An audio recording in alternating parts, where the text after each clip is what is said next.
Steel Assault is a 2D retro platformer with all the right ideas for a really fun video game that unfortunately stumbles in the execution. Here's why.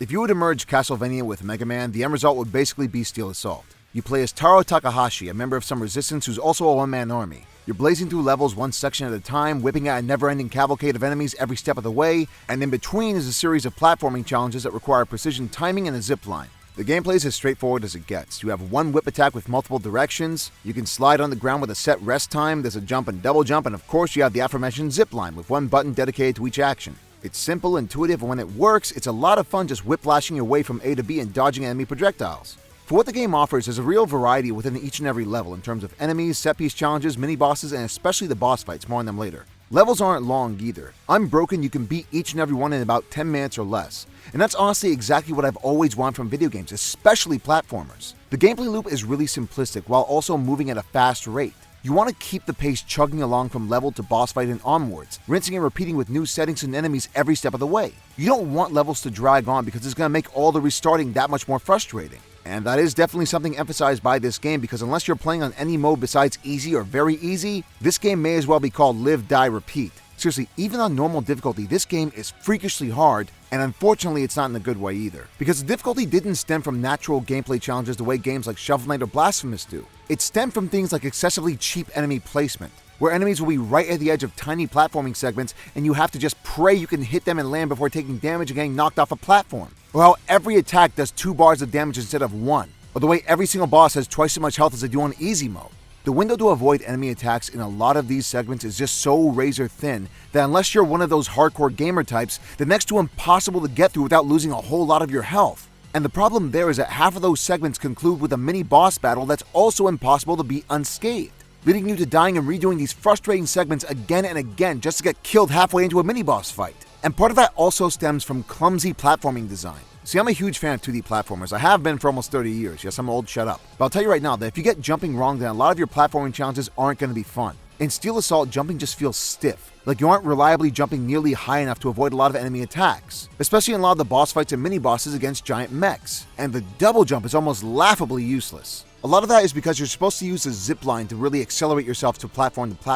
And a lot of this would have been offset if the zipline were handled better in this game. It should have because in theory, it would have made for some really badass platforming segments, alternating between jumping and ziplining from A to B like we saw in games like Metroid Dread. Unfortunately, your line has to be attached to 2 surfaces to even work, and the collision is so narrow that it's really easy to shoot a zip and have it immediately fall along with you. Fortunately, this is one case where having an easy option almost saves the game completely, which is exactly what I did after struggling to get past the second mini-boss in Chapter 2. And by Job was I glad that I did, because when played on easy difficulty, a lot of these issues get mitigated. The platforming still feels clumsy and is never especially fun, but there's fewer enemies, meaning most of the cheaper enemy attacks and placement are removed. Hits only take 1 block of damage now instead of 2, and bosses have far more reasonable health bars now, even if it does mean you can cheese a few of them. And honestly, in easy mode, this game clicked with me way more, because I was just blazing through the levels and still having a reasonable challenge every step of the way. This is arcade-style gaming at its simplest form. Here's a level with a series of set pieces and platform challenges, here's a bunch of varied enemies, here's a series of mini-bosses, and here's the end of the level boss fight that's going to kick your ass 7 ways to Sunday. And I'm all for that, because Steel Assault is a game that's all about the gameplay and nothing else. And on easy mode, Steel Assault really did have the perfect kind of pace for a game like this. Levels never outstayed their welcome. When I died, it didn't feel like throwing myself at a brick wall anymore. Things were challenging, but also way more manageable and balanced. I was having a lot more fun playing this game on easy mode than any attempt I made on normal mode. Then, 50 minutes later, it was over. Because this game only has 5 chapters, and when played on any difficulty that isn't infuriating, you knock the whole thing out faster than just 5 ground zeros. Now let me be clear, I am all for short video games. In fact, for me, the shorter the better. Because if a game is really fun, I'm way more likely to replay them than games that have any sort of real time commitment to them. But I also need to feel like I got my money's worth with each and every game. And what I feel like I got with Steel Assault was about half the game it should have been. I mean, we are literally only 3 chapters in before Taro's being called out to face the main villain head on to stop his master plan to destroy the UN with his warship. And we definitely could have done way more with stopping his lackeys from destroying the city before getting to that point. Because on their own, each level does offer as much as they should offer. A series of varied sections with different challenges and stipulations, wholly unique mini-bosses that are each challenging in their own right, sometimes multiple mini-bosses in a single level, and an equally fitting and grand end-of-the-level boss fight.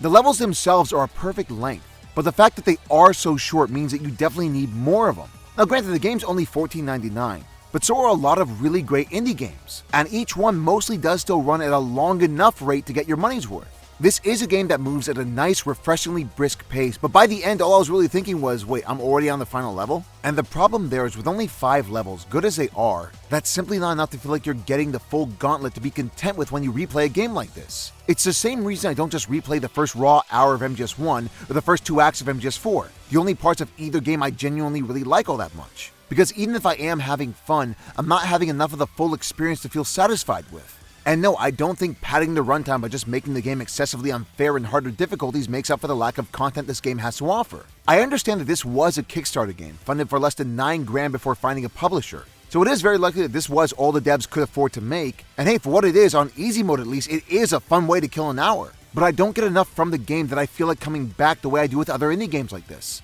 That said, I do want to emphasize that, well again, on easy mode at least, each level does deliver on the non-stop action and is constantly bringing something new to the table. Each set piece is completely different from the last. The enemies have a whole slew of different attacks to mix and match. And best yet is the sheer variety of mini-bosses and boss battles. Mini-bosses all have a fair amount of variety within their attack patterns, more akin to the classic Mega Man-esque bosses, whereas the full-blown boss fights at the end of each level have a whole slew of attacks and phases. On easy mode, they have way less health and do way less damage, but even then, minus the first boss who instantly becomes a pushover, every other boss still kicks your ass pretty damn hard.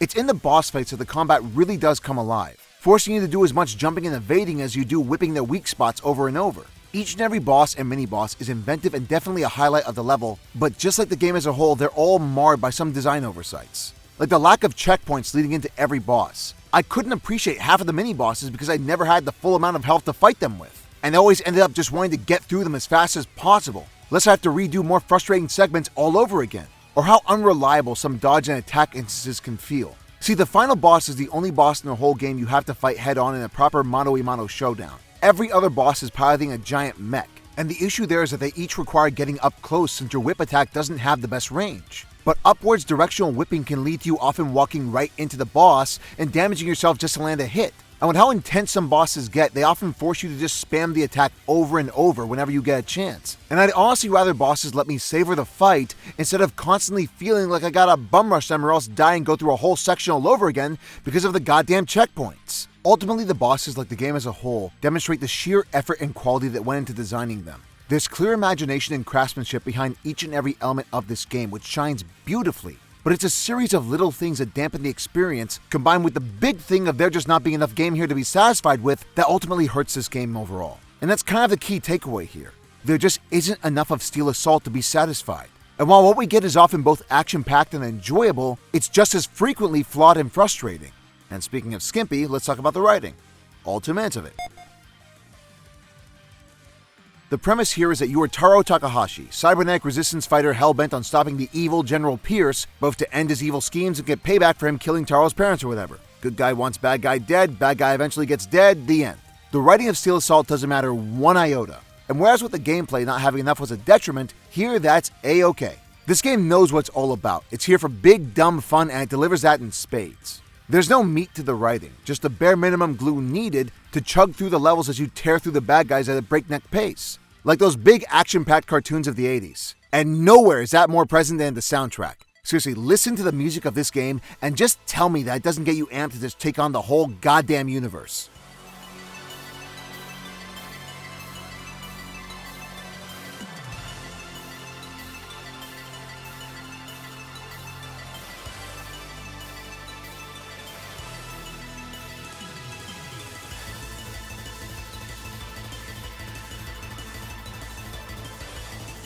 God, I love indie soundtracks. What I will say is that, to go back to my earlier point about the game needing to be about twice as long as it currently is, I really wouldn't have minded seeing a little more back and forth interactions between Taro and all the cartoon villains he whips around. Because Evil Science Man and Pierce are the only bad guys who get any of that mwahaha prepare to die shtick. Every other bad guy just gets their little versus screen then explodes to death. And with silly action schlock like this, it's fun to give personality to your colorful bad guys than none at all. But that's honestly about it. I mean, there really isn't all that much to say about the writing. It's there and that's the end. I welcome games like this putting the writing in the back to focus on the gameplay because that and the cheesy action vibe radiating throughout the entire game is the selling point. You don't need anything more than that. In fact, the writing of this game is so intentionally inconsequential that I'm just going to move on to the final segment mid-sentence.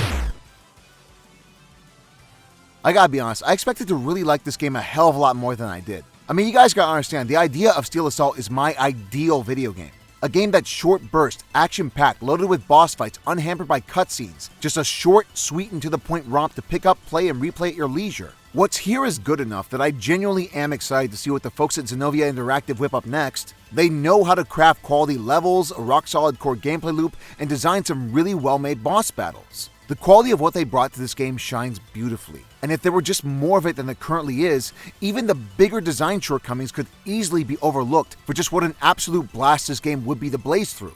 A longer game with a far more balanced difficulty curve, reasonable damage points, more frequent checkpoints, and a far more finely tuned jumping and platforming system. If Xenovia Interactive could pull off something like that, then they'll have a damn knockout on their hands. But as is, there's just too little of Steel Assault to be satisfied with, and far too many bumps along the way. And so my final rating for Steel Assault is a 6 out of 10. The foundation of a truly badass video game is here. And I have confidence that Xenovia Interactive can make such a game one day. And I sincerely hope that they do. I just wish that there was more to this fun but deeply flawed game than there currently is. Did you play Steel Assault? If so, what were your thoughts? What are your favorite platformers, be them old or new? Do you want your platformers to be as mind-numbingly hard as possible, or do you prefer a more casual, easy approach? Whether you agree or disagree, whatever your thoughts, let me know in the comments. Anyway, thanks for watching. Also, it just dawned on me that this year the only reviews I made were for indie games. And I mean, I wish I could say it was because I'm trying to shine a spotlight on overlooked video games and devs, but A, my channel only just passed the 1,000 sub mark, and B, all the AAA game reviews I have in the works are taking for goddamn ever, and I desperately need to have something put up before the end of this year.